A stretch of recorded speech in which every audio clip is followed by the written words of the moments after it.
बहुत ज़रूरी है जानना परमेश्वर का उद्देश्य क्या था आपको बनाने के लिए, क्यों परमेश्वर ने आपको बनाया। क्योंकि अगर आप इस बात को नहीं जानेंगे आप वैसा फंक्शन नहीं कर पाएंगे जैसे परमेश्वर चाहता है कि आप फंक्शन करें। उत्पत्ति 1:26 पढ़ेंगे, इसमें लिखा है, फिर परमेश्वर ने कहा हम मनुष्य को अपने स्वरूप के अनुसार अपनी समानता में बनाएं और वे समुद्र की मछलियों और आकाश के पक्षियों और घरेलू पशुओं और सारी पृथ्वी पर और सब रेंगने वाले जंतुओं पर जो पृथ्वी पर रेंगते हैं क्या करें? जोर से बोलिए, क्या करें? अधिकार करें। आमीन। जब परमेश्वर ने मनुष्य को बनाया सबसे पहले, तो अब परमेश्वर अपनी इंटेंशन को या अपने उद्देश्य को बोल रहा है कि मैं क्यों मनुष्य को बना रहा हूं। वो कह रहा है, और यहां पे जो परमेश्वर है वो प्लूरल है, यहां पे हम देखते हैं वो त्रिएक परमेश्वर, पिता, पुत्र और पवित्र आत्मा। यहां पर वो कह रहे हैं कि हम मनुष्य को, आओ हम, लेट अस, इंग्लिश बाइबल कहती है अस, यानी एक नहीं, अस, हम। यहां बाइबल में मैं नहीं लिखा, क्या लिखा है? हम। परमेश्वर कह रहा है हम, यानी पिता, पुत्र, पवित्र आत्मा कह रहे हैं कि हम मनुष्य को क्या करेंगे? अपने स्वरूप में और अपनी समानता में बनाएंगे। सो यू विल सी, आप देखेंगे कि ये पहली जगह है जहां पे परमेश्वर अपना उद्देश्य बता रहा है मानव जाति के लिए। और जब आप इसको समझेंगे तो आप जानेंगे कि क्यों परमेश्वर ने आपको रचा है और आपका उद्देश्य इस पृथ्वी में क्या है। आमीन। वो कह रहा है मैं उनको अपनी समानता में बनाऊंगा, अपने अनुसार, अपने स्वरूप में बनाऊंगा, और फिर वो क्या करेंगे? बोलिए, अधिकार रखेंगे। मगर ये अधिकार नॉर्मल अधिकार नहीं है, ये अधिकार इंग्लिश का वर्ड डोमिनियन है, जिसका मतलब है शासन अधिकार, या जिसको बोलते हैं प्रभुत्व। कि वो क्या करेंगे पृथ्वी पे? बोलिए, प्रभुता करेंगे, प्रभुता करेंगे। सो परमेश्वर का इंटेंशन मनुष्य को बनाने का ये था कि मनुष्य जो है वो प्रभुता करेगा। आमीन। सो इस बात को समझिए, परमेश्वर ने आपको जब बनाया, आपके डीएनए में उसने शासन अधिकार डाला है। मैंने आपको पहले ही बताया था, आप एक चम्मच से भी एक कील को कसने की कोशिश कर सकते हैं, मगर चम्मच उसके लिए नहीं बनी थी। आप किसके लिए बनाए गए? प्रभुता करने के लिए। बोलिए, प्रभुता करने के लिए। शैतान नहीं चाहता आप इस बात को जाने, क्योंकि सब रेंगने वालों के ऊपर भी प्रभु ने कहा तुम प्रभुता करोगे। और अदन की वाटिका में क्या आया था? रेंगने वाला आया था, मगर उन्होंने प्रभुता नहीं करी उसके ऊपर। इंग्लिश बाइबल कहती है everything that creepeth upon the face of the earth, जो रेंगने वाला है। आमीन। सो परमेश्वर ने जब हमको बनाया, मैंने आपको पहले भी बताया था कि परमेश्वर, जेनेसिस में लिखा है आदि में उसने आकाश और पृथ्वी की रचना करी।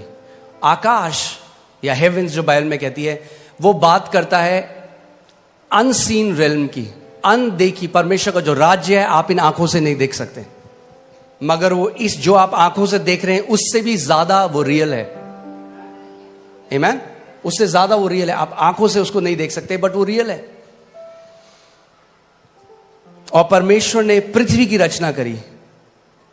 और परमेश्वर ने जब मनुष्य को बनाया तो क्या किया? सबसे पहले जब उसने मनुष्य को बनाया, बाकी सब चीजों को जो उसने बनाया अपने मुंह के वचन के द्वारा बनाया, मगर जब उसने मनुष्य को बनाया तो उसने उसको कैसे बनाया?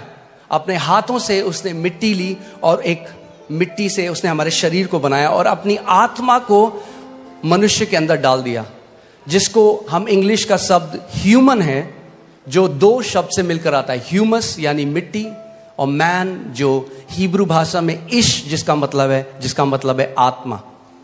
तो परमेश्वर ने यह किया कि परमेश्वर ने कहा कि जो मनुष्य मैं बना रहा हूं, जो मिट्टी के अंदर मैं अपनी आत्मा को डाल रहा हूं, उनको मैं अधिकार दे रहा हूं इस पृथ्वी के ऊपर। किसी आत्मा को अधिकार नहीं है पृथ्वी के ऊपर। आप समझ रहे हैं मेरी बात? किसी भी आत्मा को, और परमेश्वर भी स्वयं आत्मा है। सो जब परमेश्वर ने पृथ्वी मनुष्यों को दी तो वो उस चीज से बाहर आ गया। उसने कहा तुम अधिकार रखो, उसने नहीं कहा हम अधिकार रखेंगे, उसने कहा तुम अधिकार रखो। आज लोग बोलते हैं अजी परमेश्वर तो सब चीज जी उसकी मर्जी के बिना तो पत्ता भी नहीं हिलता, सब चीज तो परमेश्वर कंट्रोल कर रहा है। मैं आपसे एक सवाल करता हूं, क्या परमेश्वर आपको कंट्रोल कर रहा है? आप कंट्रोल हुए आज तक परमेश्वर से? और अगर हम परमेश्वर के कंट्रोल में नहीं है तो कैसे हम कह रहे हैं बाकी सब कुछ वो कंट्रोल कर रहा है? जैसे वो आपको कंट्रोल नहीं कर रहा वैसे वो किसी को भी कंट्रोल नहीं कर रहा। अगर परमेश्वर कंट्रोल करना चाहता तो मनुष्य को शासन अधिकार देता ही नहीं। उसने शासन अधिकार इसीलिए दिया, उसने बोला तुम कंट्रोल करो पृथ्वी को, मैं तुम्हें अधिकार दे रहा हूं। आमीन। कहेंगे ये जानना क्यों जरूरी है? ये जानना बहुत जरूरी है। अगर ये आप नहीं जानेंगे, यद्यपि आप पुत्र हैं, एक दास की तरह जीवन को जिएंगे।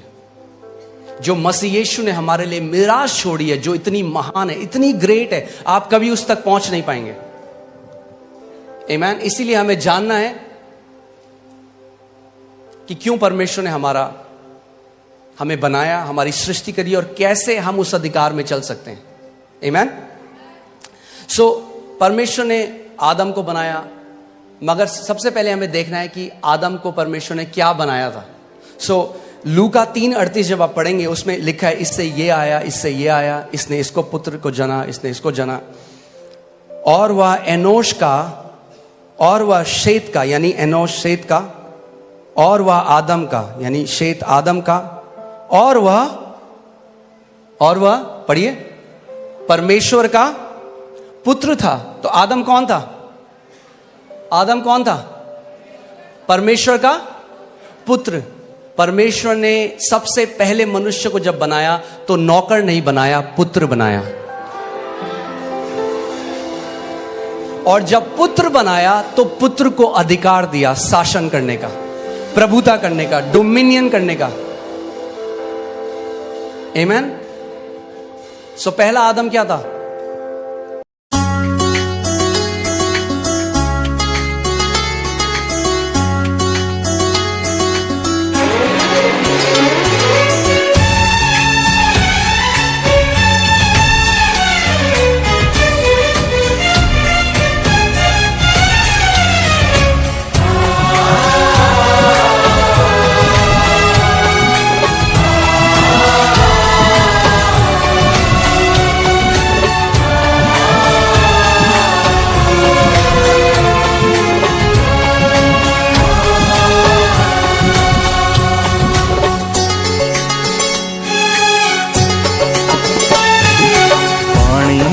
चल मेरे यीशु ने बखाया, पानी ते चल मेरे यीशु ने बखाया, मेरी ते तूफाना नू भी यीशु ने थमाया।